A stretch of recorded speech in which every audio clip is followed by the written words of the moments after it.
کمیته کار با جوانان و ورزشی نزد حکومت جمهوری تاجیکستان با سرپرستی رئیس فدراسیون فوتبال تاجیکستان محترم رستمی امامعلی در مراسم تنتنوی در تالار دیدار کاخ نوروز به بهترین جوانان و ورزشکاران تاجیکستان در سال 2017 جایزه‌های ارزنده تحفه نموده از دستاوردهای آنان قدردانی کردند. تمام آن دستاوردهایی که در دوام سال هم مؤسسه‌های ورزشی، هم انشاءات‌های ورزشی، هم مربیان سالی که دوام سال زحمت و تلاش نمودند تا که شاگردان آنها پرچمبردار ملت معرفی تاجیکستان عزیز در عرصه بین‌المللی باشد و همزمان برای معین نمودن آن نفرانی که امروز همچون ورزشکاری بهترین بین دیگر جوانان یعنی معرفی شدند، مراسم جایزه سپاری هم در ساحه ورزش و هم در ساحه جوانان در یکی از مکان‌های بی‌نهایت زیبا یعنی برگزار گردید. در مراسم پرشکوه نخست جایزه‌داران ساحه جوانان یک و یک بالای صحنه برآمده به خاطر دستاوردهای شایسته قدردانی گردیدند. در این بخش بهترین ها در ساحه های ادبیات، صنعت، روزنامه‌نگاری، معماری، برنامه‌سازی، دانشجوی سال، غالبان آزمون ها و جایزه های گوناگون قدردانی شدند.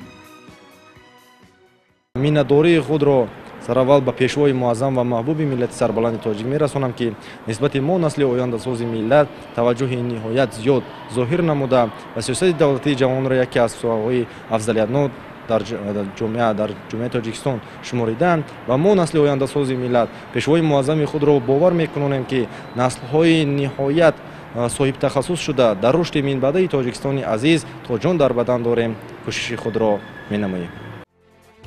در بخش دوم مراسم جایزه ها در ساحه تربیت جسمانی و ورزش در سال 2017 سپاریده شدند. 25 نفر از ورزشکاران نامدار تاجیک که در سال جاری در مسابقات بین‌المللی شرف تاجیکستان را در رشته‌های ورزش سبک، گشتینی‌های جودو، یونان و رومی، طرز آزاد، سامبو، بوکس، جیوجیتسو، قایقرانی، کاراته و دیگر رشته‌ها حمایت کردند. جایزه‌های پرزیدنت جمهوری تاجیکستان را دریافت نمودند. در بین این ورزشکاران چهره‌های معروف ورزشی تاجیکستان حضور داشتند و ما هم با چند تن از آنان صحبت کردند. نخست صحبتمان را از خردترین ورزشکار اشتراکچی این مراسم آغاز نمودیم. من در سال 2017 در چمپیونات جهان اولین بار است که من در چمپیونات جهان با اشتراک کردم و سزار جای اول گشتم.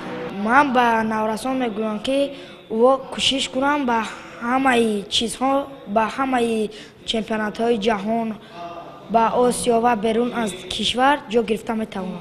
چطوری که همگان آگاهند، سال 2017 با تشبس اساسگزار صلح و وحدت ملی پیشوای ملت پرزیدنت جمهوری تاجیکستان محترم امامعلی رحمون سال جوانان اعلان گشت. در این سال من با چندین دستاوردهای ورزشی نایل گشتم، از آن جمله در چمپیونات آسیا که در دولت ازبکستان شهر تاشکند برگزار گردید و در پنجمین بازی‌های آسیایی که در دولت ترکمنستان شهر اشخاباد برگزار گردید و در چمپیونات جهان در شهر سوچی فدراسیون روسیه من در این مسابقه‌های بین‌المللی و جهانی سزاوار جای اول گشتم. من لطیف سوربون خیلی خوشحال هستم که امروز با گرفتن جایزه پرزیدنت مشرف گشتم و من اولا مینت‌داری خودم را با پیشوای ملت محترم امامعلی رحمان بیان میکنم و بعدا مینت‌داری خودم را با استادانم. من در سال 2017 در سال جوانان در چمپیونات جهان در فدراسیون روسیه در شهر سوچی برگزار گردید. من اشتراک کردم در چمپیونات جهان، سزاوار جای سوم گشتم و پرچم جمهوری تاجیکستان خودم را بلند برداشتم. در آینده کوشش میکنم که در مسابقه های برون مرزی بیرون از جمهوری خودمان اشتراک کرده سزاوار مدال طلا گردیم و پرچم جمهوری خودمان را در عرصه بین‌المللی بلند برداریم. همچنین در بخش بهترین های سال ورزشگاه شهر حصار که شاهد رقابت های زیادی بین المللی شد جایزه بهترین انشاءات ورزشی سال را دریافت کرد. ورزشگاه شهر حصار دارای زیاده از 20,000 جای نشست بوده.